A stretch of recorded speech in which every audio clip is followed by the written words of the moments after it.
A pleasant morning to everyone. I wish I could be with you today, but due to our official commitments at the Commission on Higher Education, I am grateful that I can only join you virtually and to take part in this important conversation.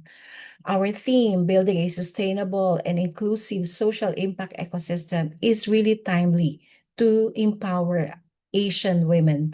It's relevant because in this rapidly changing world, the call to build such ecosystem is not just academic or policy discussion, but it also a responsibility that I am sure we at AWF really share.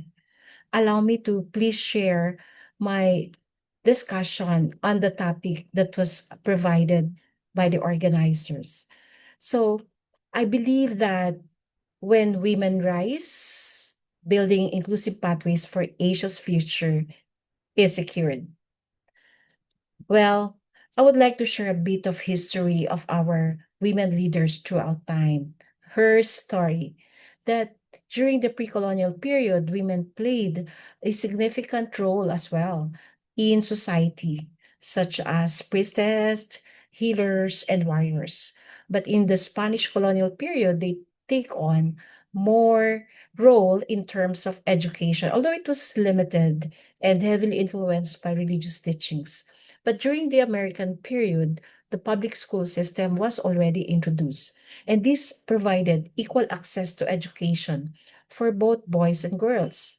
In the post-colonial period in the Philippine history, we increased the participation of women in higher education and even in professional fields. There are several legislations that cover and protect the right of women in different aspects of society and life. But today, we see that there's a need for more inclusive participation of women because of the digitalization and use of technologies, expanded opportunities for everyone. But if we take a look at the Global Gender Gap Index, we are among the top. Philippines rank highest in the Gender Gap Index, 25th spot, followed by Singapore, 48, Thailand, 65, and Vietnam, 72. But actually, in our higher education enrollment, we can also see that 57.2% of higher education enrollees are actually female, while 42.8% are male. This means that we have a robust enrollment from the female sector. Even in higher education institutions in the Philippines, 6 out of 10 graduates are actually female. So there are more and more female joining the workforce. But in terms of the academe, in higher education, 51.2% of faculty are female, while 48.8% are male. This highlights the significant representation of women among the academic workforce. And the UNICEF reported that worldwide there are 119 million girls that are out of school.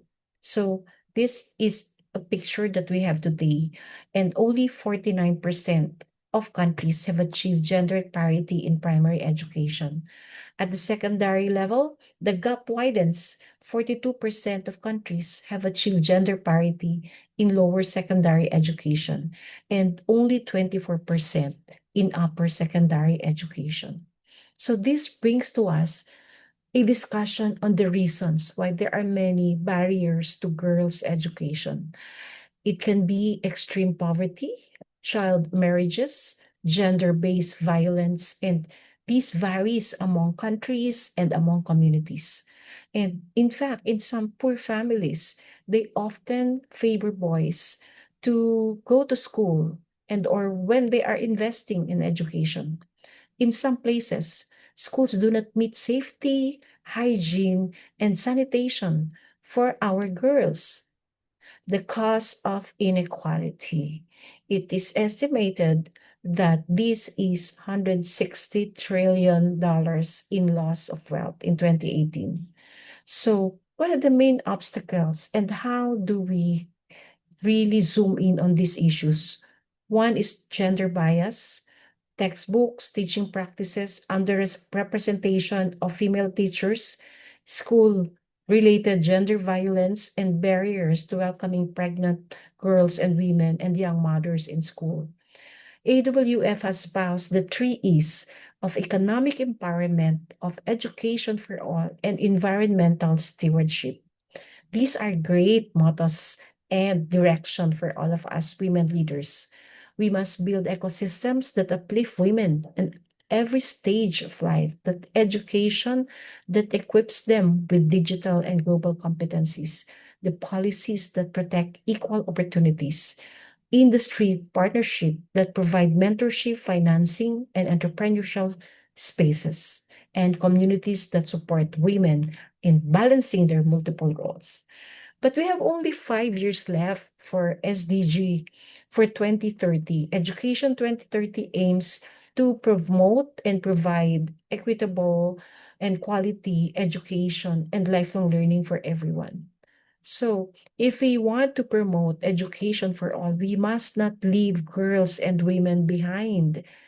Higher education, women empowerment is getting stronger, and thus we must also strengthen its sustainability. Universities are more than sites of learning. They are incubators of leadership, innovation, and transformation.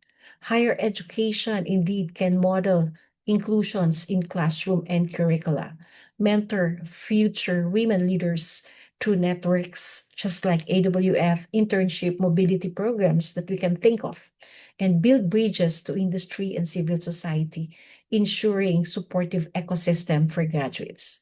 Our responsibility is not simply to open doors, but to keep them open so that women can step through and keep moving forward.